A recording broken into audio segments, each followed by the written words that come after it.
انا انزلناہ فی لیلۃ القدر، انا بے شک ہم نے، انزلناہ ہم نے نازل کیا ہے اس کو، کس کو؟ قرآن مجید کو. کب؟ فی لیلۃ القدر، لیلۃ القدر میں. اور لیلۃ القدر رمضان کی راتوں میں سے ایک رات، کیونکہ دوسری جگہ پر آتا ہے شہر رمضان الذی انزل فیہ القرآن، رمضان وہ مہینہ ہے جس میں قرآن نازل ہوا. اور سورۃ الدخان میں بھی آتا ہے انا انزلناہ فی لیلۃ مبارکۃ انا کنا منزلین. اور وہاں پر یہ بھی بتایا گیا کہ فیہا یفرق کل امر حکیم امرا من عندنا، کہ اس رات ہر حکمت والے کام کا فیصلہ کیا جاتا ہے اور وہ ہماری طرف سے حکم ہوتا ہے. تو انا انزلناہ فی لیلۃ القدر، اور عام طور پر اردو میں اس کو کیا بولتے ہیں؟ شب قدر. اردو میں قدر کا ترجمہ قدر ہی کیا گیا ہے، ورنہ قدر کے کئی ایک معنی ہیں، قدر و قیمت بھی، عزت، تقدیر، مقدار. تو عزت والی رات کیوں ہے یہ؟ کیونکہ اس میں ہر نیک عمل کی یا نیک بندوں کی قدر کی جاتی ہے، کئی گنا اجر زیادہ دیا جاتا ہے. وہ آتا ہے نا من قام لیلۃ القدر ایمانا واحتسابا غفر له ما تقدم من ذنبہ.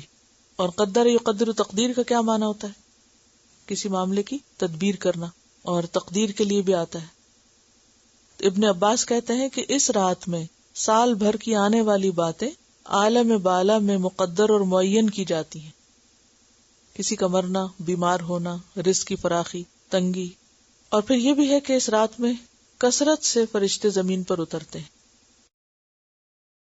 وما ادراک ما لیلۃ القدر، اور کس چیز نے واقف کیا تجھ کو کہ لیلۃ القدر کیا ہے، یا کون بتائے تجھ کو کہ لیلۃ القدر کیا ہے؟ لیلۃ القدر خیر من الف شہر، شب قدر 1000 مہینوں سے بہتر ہے. یعنی وہ ایک رات ایسی ہے کہ جس میں 1000 مہینوں سے بڑا کام ہو گیا، یعنی قرآن کا نزول. اور ویسے بھی اس رات کی عبادت جو ہے وہ انسان کے لیے بخشش کا ذریعہ ہے. جیسے آتا ہے نا من قام لیلۃ القدر ایمانا واحتسابا غفر له ما تقدم من ذنبہ. تو جس کو یہ رات نصیب ہوگی وہ بہت خوش قسمت ہے. حدیث میں آتا ہے حضرت عائشہ فرماتی ہیں کہ نبی صلی اللہ علیہ وسلم جب آخری عشرہ ہوتا تھا رمضان کا تو اپنا تہبند کس لیتے اور راتوں کو جاگتے اور اپنے گھر والوں کو بھی جگاتے. بخاری اور مسلم کی روایت ہے.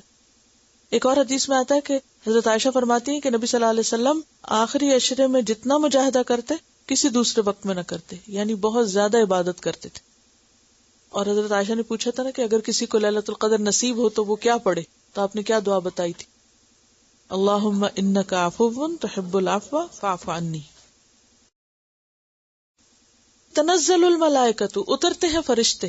تنزل اصل میں تھا تتنزل، یعنی اترتے رہتے ہیں، یکے بعد دیگرے اترتے چلے جاتے ہیں، اور اس کثرت سے اترتے ہیں کہ زمین بھر جاتی ہے.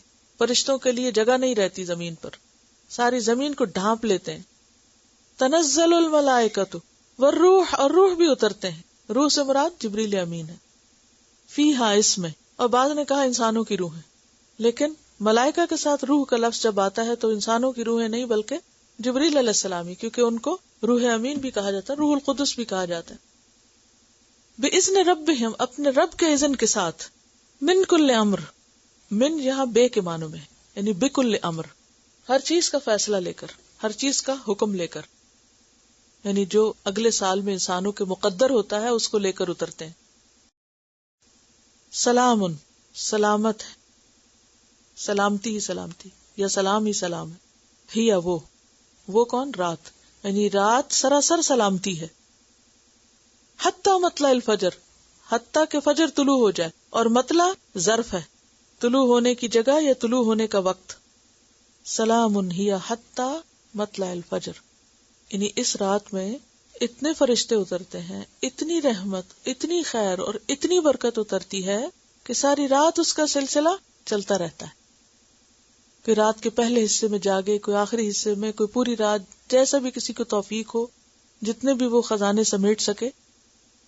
تو بات یہ ہے کہ اس میں سلامتی ہی سلامتی ہے. اس رات کو اتنی فضیلت کیوں دی گئی کہ یہ 1000 مہینوں سے بہتر ہے؟ کس چیز کی وجہ سے؟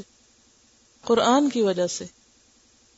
یعنی جس قرآن کی اتنی قدر ہے، اتنی قدر و منزلت ہے، اتنی عزت ہے، اتنا شرف ہے کہ جس رات میں اتارا گیا اس رات کو اتنا مقام مل گیا. یہ بالکل وہی کانسیپٹ ہے نا جیسے تین اور زیتون اور طور سینین اور بلد الامین کو کس وجہ سے اتنی عزت ملی؟ پیغمبروں اور وحی کی وجہ سے. 3 بڑی کتابیں یہاں اتری، ایک جگہ انجیل، دوسری جگہ تورات، تیسری جگہ قرآن. تو جگہیں بھی کس وجہ سے معزز ہو جاتی ہیں کہ ان میں کام کیا ہوتا ہے. مسجد کیوں افضل ہے آپ زمین سے؟ کہ وہاں عبادت ہوتی. تو کوئی بھی مقام، مکان، چاہے آپ کا گھر ہی ہو، جہاں اللہ کا ذکر ہوگا وہیں پر رحمت اور برکت نازل ہوگی. اور پھر وہ اوقات بھی بہت بابرکت ہو جاتے ہیں جن میں اللہ کا ذکر ہوتا ہے. اسی لیے آپ دیکھیے کہ رات کے اوقات میں تہجد کا وقت خاص طور پر عبادت کا وقت ہے. اور پھر رمضان کو کیوں عزت ملی؟ روزہ تو ہے لیکن شہر رمضان الذی انزل فیہ القرآن، رمضان وہ مہینہ ہے. رمضان کی پہچان کس سے؟ روزے سے نہیں کرائی گئی، یہاں قرآن سے کرائی گئی. شب قدر کو قرآن کی وجہ سے عزت دی گئی، البلد الامین کو اسی وجہ سے عزت دی گئی. تو اگر ہم اس کی قدر کریں گے، اس کو پڑھیں گے، اس کا حق ادا کریں گے، تو یہ ہو نہیں سکتا کہ پھر اللہ کے وعدے پورے نہ ہو.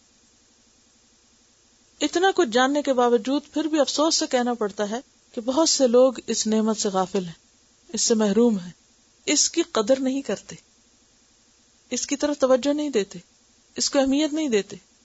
دنیا کا علم برا نہیں، لیکن اس سے دین کو چھوڑ کر حاصل کرنا، دین کا پتہ کچھ نہ ہو اور صرف دنیا کے پیچھے انسان بھاگا چلا جائے تو خسارہ ہے. وہ علم انسان کو اور زیادہ اللہ سے دور کر دیتا ہے. تو بار بار ان صورتوں میں جس چیز کی تکرار آ رہی ہے وہ دراصل کیا ہے کہ اس نعمت الہی کی قدر کی جائے. قرطبی نے ایک حدیث روایت کی ہے کہ جس شخص نے قرآن سیکھا مگر پھر اس کو بند کر کے گھر میں رکھ دیا یا لٹکا دیا، نہ اس کی تلاوت کی پابندی کی، نہ احکام میں غور کیا، قیامت کے روز قرآن اس کے گلے میں پڑا ہوا آئے گا اور اللہ کی بارگاہ میں شکایت کرے گا کہ آپ کے اس بندے نے مجھے چھوڑ دیا تھا، آپ میرے اور اس کے معاملے میں فیصلہ فرمائیں. جیسے ایک اور جگہ پر آتا ہے نا، القرآن حجت لک او علیک، یا تو قرآن تیرے حق میں حجت بنے گا یا تیرے خلاف بنے گا، یا تو تیری سفارش کرنے والا ہوگا یا تیرے خلاف مقدمہ قائم کرنے والا ہوگا. تو یہ کتاب کو معمولی کتاب نہیں. ہم اس کے لیے قدر و عزت و منزلت بس کتنی سمجھتے ہیں کہ بس اوپر رکھ دیں، یا پھر یہ کہ اس کو چوم لیں، یا یہ کہ اس کو صرف ظاہری عزت و منزلت دیں، جبکہ جس مقصد کے لیے آئی ہے اگر وہ پورا نہیں کیا جائے گا تو صحیح عزت اور قدر و منزلت اس کی ہو نہیں سکتی. وآخر دعوانا ان الحمد للہ رب العالمین. سبحانک اللہم و بحمدک، اشہد ان لا الہ الا انت، استغفرک و اتوب الیک. السلام علیکم و رحمۃ اللہ وبرکاتہ.